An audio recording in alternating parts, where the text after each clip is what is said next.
part of the paradise situation is that everybody is actually doing what their mission is. And their mission is always different for each individual person. Somebody's mission might be, to be the best carpenter ever. Somebody might be the best mom ever. Somebody might be the best teacher ever, second grade teacher. Somebody might be the best food grower ever. Somebody might be the best horticulturalist ever. That might be their goal. And each person who's incarnated on this planet, each soul, has a unique mission that is unique to that person. So when everybody is accomplishing their goal and their mission, what will inevitably happen is that we will be turned immediately into paradise. Because when we're not in our mission, when we're doing a false identity, then we're in stress, we're in pain, we're reaching for food that's not good for us, we're frustrated, we're angry, we're stressed out. All of that stuff is related to not doing what you love every day. So we got to get on to doing what we love every day. The picture of what it looks like on the earth itself is fruit trees everywhere in massive abundance for everybody.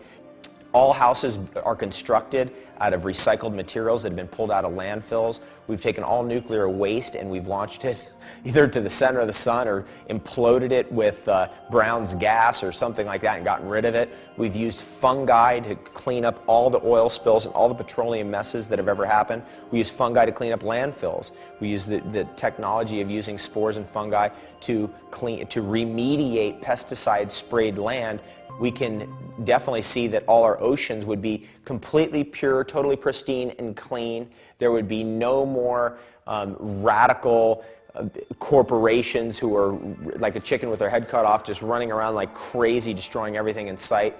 That would all disappear. We would end up in a situation where everybody would be somewhat agrarian, connected to the food they're growing and living on. Pure water for every being and the restoration of pure water for everybody on earth.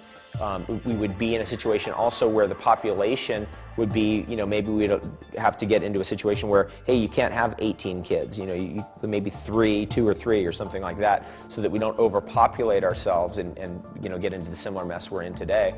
And then we would obviously get off the spontaneous combustion engine and go completely to solar, wind, and or zero-point free energy technologies, so we're not spewing all kinds of gunk into the atmosphere. We would come completely off fire, so we wouldn't need fire anymore to cook our food and do all that kind of stuff, because cooking is just a complete waste of resources and time and actually turns our food into poison in most cases. In addition to all of that, we would get into remediating and purifying all the air on the planet Earth by restoring the natural balance of the atmosphere, by stopping chemtrails and nuclear explosions in the atmosphere and the use of depleted uranium. All nuclear weapons would be completely banned on the Earth and would be eradicated and either launched into the center of the sun or taken away or something. We got to get rid of all nuclear weapons completely. We would have to eradicate and ban all wars. Actually, there would be no wars at that point anyway, because all wars are really caused by centralized banking. Once we got rid of centralized banking, there would be no reason for any wars to be happening, and that would all disappear. The military-industrial complexes of the world would convert all their efforts into planting fruit trees on every road and on every stretch of land that had been mowed down for cities or mowed down for growing wheat or something that was irrelevant. So we'd replant fruit trees across the entire earth using the power of all the world's militaries. Instead of drop down and give me 20 push-ups, it's drop down and plant 20 fruit trees. We'd go into that role. We would get into a situation between beings where before anything would break down into some kind of cataclysmic, fight, war, whatever, that communication and mediation would be the first step. And it'd probably be important to all get onto one language so that we could all communicate with each other, because lack of communication seems to be at the real core of almost every problem.